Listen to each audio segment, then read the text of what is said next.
The 4 key reasons why you need to sell your own products.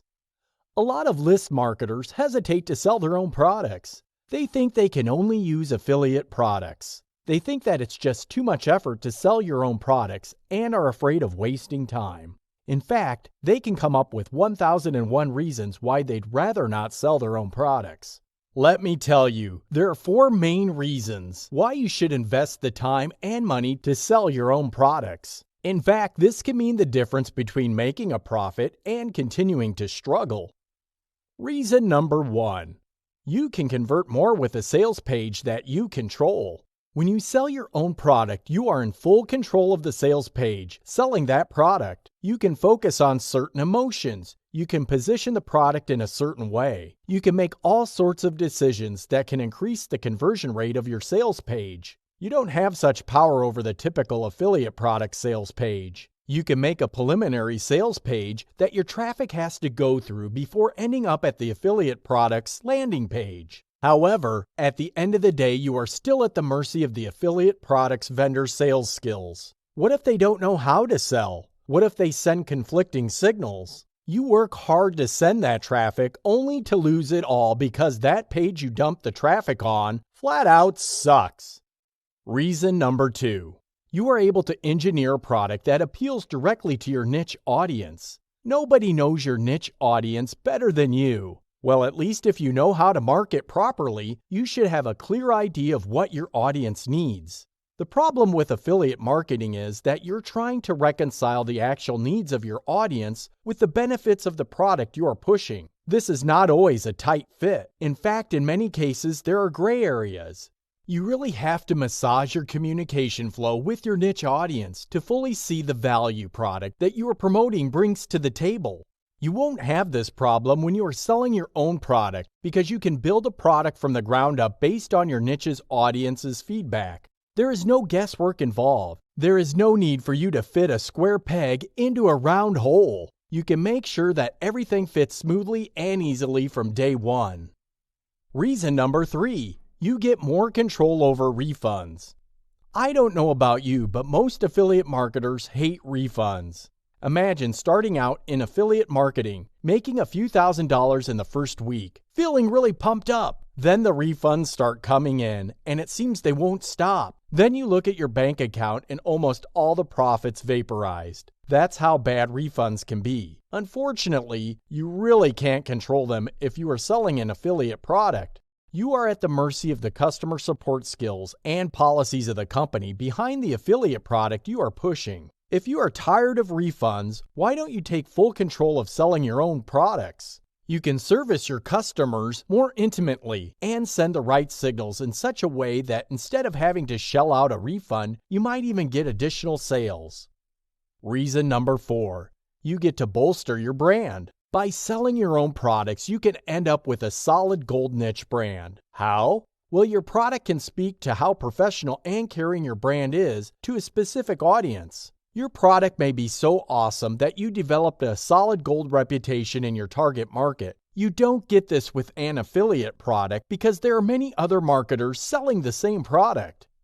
Keep the 4 reasons above in mind if you are still on the fence regarding selling your own product. If you have been in the list marketing game for any period of time, it's probably dawned on you that you need to at least sell a $1 product. This is a great way to segment your mass list into 2 buckets: tire kickers and buyers. Still, if you really want to take your profit margins to a whole new level, you need to sell your own products. How to hire the right virtual assistant to market your email list. Make no mistake about it, if you want to take your list income to the next level, you have to scale up your operations. You have to put in a lot more effort and cover a lot more niches as well as do a lot of legwork. Now, if you have a day job or you'd rather spend the majority of your time taking care of your family, this can be a serious issue. The good news is that the internet has enabled marketers based in the United States, Western Europe, Australia, Canada, and New Zealand to tap the global freelance marketplace for top-notch talent. If you're looking to save money by hiring the right freelancer, you have to make sure you have the right hiring system. Otherwise, this idea is going to blow up in your face seriously. Here are the steps you need to follow to ensure that you hire the right remote staff. Be clear on what you and your VA will do. Here's a spoiler. Virtual assistants are not mind readers. They don't know what you're thinking. They don't even have an idea of what your grand vision is for your business. All they know is you're hiring them to do certain tasks. You have to be clear as possible regarding the division of labor between you and your VA before you hire that person. Otherwise, any confusion on your part will end up poisoning the relationship. Also, it would sabotage whatever results you get from your freelancer. Assign test assignments to applicants. Regardless of how much you pay, there will be more applicants for the job you're advertising than the available spot. When I put out a freelancer job, I usually get a ratio of 20 to 1. It all depends on the freelancer platform you're using. Still, you must have a way of filtering these individuals. Not all of them know how to follow English instructions. Not all of them have the right analytical skills to produce a quality work product. Accordingly, you need to set up tryout assignments that test the diligence and their skill set. These are two totally different things. You need to set up the tryout in a way that tests a person's ability to start a project and carry it all the way through. This is a big deal. You don't want to hire someone who says they will do the job and it turns out they are doing something else. By the time the deadline comes around, you'll end up where you began. The work is still not done, and this person has just ended up wasting your time. The fact that you don't have to pay that person is cold comfort because you still have tasks undone. Diligence is critical. However, skills are just as important. Make sure that they can do the job. Whether you're doing Facebook marketing, ad management, social media marketing, or content marketing, the VA you select must do a good job. Start your VA slow and low. Even if you have found somebody who can do the job right, don't overwhelm that person with a huge amount of work. Start them with a low amount of work. Pay attention to the quality of their work. Guide them each step of the way, then slowly increase the volume. The key here is to make sure that they are able to produce a high-quality product at a high enough volume for you to make a profit. Give them enough time to learn your traffic platforms. Since you're hiring your VA to market your list on many different traffic platforms, it's a good idea to spoon-feed them with each new traffic platform. For example, you start off with YouTube. Make sure that you start them slow and low. As they master YouTube, slowly transition them to other traffic platforms and start slow and low there as well. At the end of the process, this person should be able to crank out a tremendous amount of traffic, handling many different traffic platforms. However, this doesn't happen overnight. You have to invest the time and attention to detail to properly guide your virtual assistant. Make sure they have enough content. Whatever marketing you're doing, content will always be involved. Regardless of whether you write it yourself or have your VA do it, or it's third-party content, you still have to use this material. This is why it's really important to make sure you have enough content to do marketing correctly from the get-go. This is how a lot of list marketers fail. They get the right virtual assistant, but they don't have enough content and end up paying for a virtual assistant's time because the assistant really has nothing to work with. Scale up to match quality, not quantity. Your overarching goal is to ensure your VA produces quality work. Quality should be top priority. Quantity will come later. Make sure your assistant knows this. Also, make sure they are clear as to your expectations. Spell it out for them. Tell them in no uncertain terms that you want quality now, but the quantity of work will rise. In this way, they are not taken by surprise when you increase your order. Offer incentives for a job well done. If you have a virtual assistant who has been with you for a long time, and this person produces high-quality work, give that person a bonus from time to time. This bonus may take many different forms. The bonus can take form of more work so they can earn more money. It also involves a traditional bonus, where you just give them a lump sum of cash. Whatever the case may be, make sure that it's tied closely to a job well done. There has to be a reason why you're giving them a bonus, and they must know this reason. Keep the tips above in mind to make sure you hire the right VA. Hiring a virtual assistant is definitely a step in the right direction, but you need to do it right. Otherwise, you're just going to end up wasting a tremendous amount of time and money. The top 5 ways to fail with video sales pages. You probably have seen all sorts of video sales pages on the internet, marketing all sorts of products. They seem to be all over the place. Let me tell you, most of them are doing a lousy job. In fact, I'm certain that the vast majority of them are not moving all the products they are supposed to promote. They fail because of the following 5 reasons. Repeat the same content as the sales text. Have you ever found yourself on a sales page and watched the video on that page? You then glance down to the text on that page, and it's obvious that the video spokesperson is simply just reciting the stuff you're reading. The content is the same. This is a serious problem because the video sales page is supposed to connect with the visitor on a personal level. They are supposed to get across information that you cannot get from the text. Don't commit this mistake to your own video sales page. Your video spokesperson must focus primarily on sending the right reassuring emotional signals to the prospect. Their job is to build trust, not necessarily recycle the same stuff that you've already covered with your sales page text. Employ a video salesperson with limited presence. There are many video spokespersons available on freelance platforms like Fiverr. A lot of them look alike. A lot of them definitely talk alike. However, the big difference often boils down to pricing. Don't make the mistake of using the cheapest video spokesperson, because that person may be cheap for a reason. You have to understand that spokespersons are supposed to connect with the prospect on a person-to-person level. They are supposed to create an intimate space of trust. They send off certain unspoken signals that get the reader to take them seriously.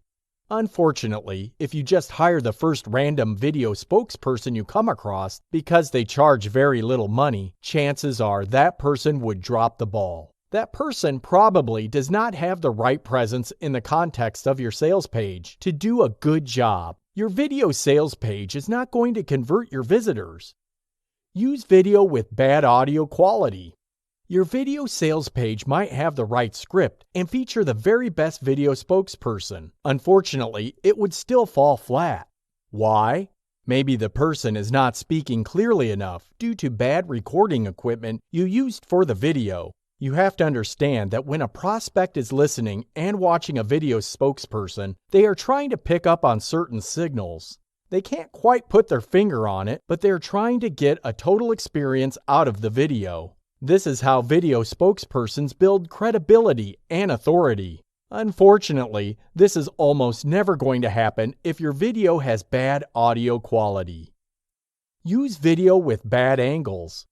When you take the video of a person at a wrong angle, you may be emphasizing a part of their presence that might not do a good job selling the product they are marketing. This bad angle may either distract the visitor or downplay the emotional importance of the benefits your products bring to the table. Regardless of the reason, bad video angles reduce overall convincing power of a video spokesperson. It takes skill to shoot a highly effective and intimate video spokesperson footage. Make sure the video spokesperson you hire understands this and has the right experience and adequate video equipment. Fail to zoom in on the presenter's face at key points.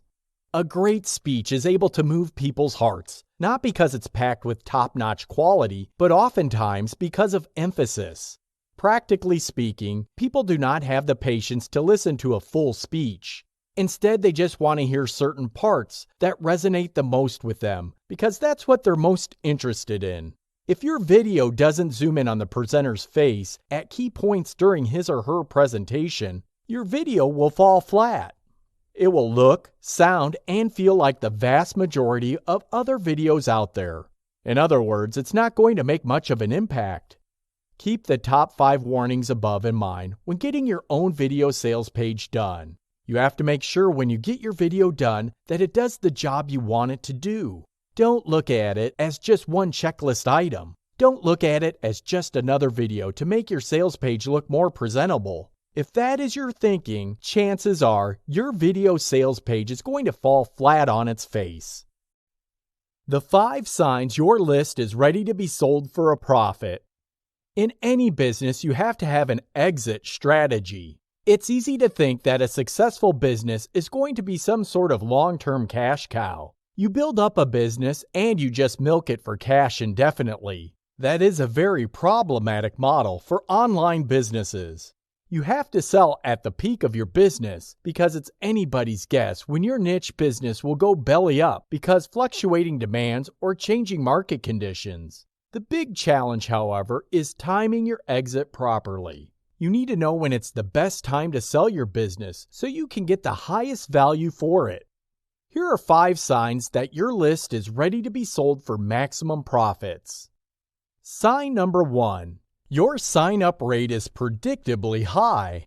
If you have to set up your mailing list in a way that converts traffic to list members at a predictably high rate, this means that you have maximized its recruitment ability. Pat yourself on the back, seriously. Most list marketers never get around to doing this. Instead, they spend a lot of money on traffic and have very little to show for it because they did not optimize their list sign-up rate. If your list converts traffic at a predictably high rate, you can save quite a bit of money. You can reduce your overall marketing budget and still end up with a lot of list members. This ends up boosting your profit margin, and you can bet any would-be buyer would be excited by this. Sign number 2. Your upsell conversion rate is predictable and steady. Not only should your recruitment rate be predictable and high, your upsell conversion should be predictable as well. This means that you don't lose sleep over your list. You are not running around frantically trying to optimize your list because one day you're feasting and the next day you're starving. Instead, you have put enough time, effort, and energy into optimizing your list so that it produces income at a steady clip. Sign number 3. You've set up, own, of your list in your niche market. You know you're doing well when you have set up different copies of your list to capture many different interest areas in your niche market. This enables you to own your niche market. This gives you a tremendous competitive advantage, and any potential buyer would definitely be excited by this fact. They are more likely to pay top dollar because they are rest assured they are not just a secondary player. When you have scaled up to this extent, they have gained some assurance that they are actually buying into a dominant marketing position. Sign number 4. You are selling your own products at a higher profit margin. If you have taken the time to actually sell your own products, this makes your list very distinctive. I can't even begin to tell you how common affiliate product-driven lists are. In fact, they're a dime a dozen. However, if you were to sell mostly the products on your list, your property will stand out from the crowd. Your potential buyer would be able to see this. They can see that you're just not selling traffic, but you're also selling a tried and proven product mix that converts at a steady rate. Most serious business people can see the upside potential of this venture. Sign number 5. Your list shows signs of being a genuinely fan community. When your list reaches the point where list members are actively promoting your content, you have something special on your hands. You're no longer dealing with otherwise generic lists engineered to squeeze the value of list members. Instead, you have an asset that speaks to genuine needs of people who are passionate about a niche.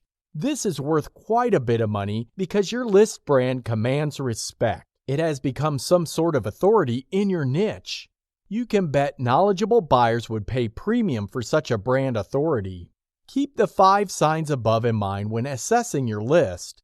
You should sell at the top, and if your list exhibits more than a couple of these signs, you should seriously consider selling your list. This increases the likelihood that you would exit at or near the top.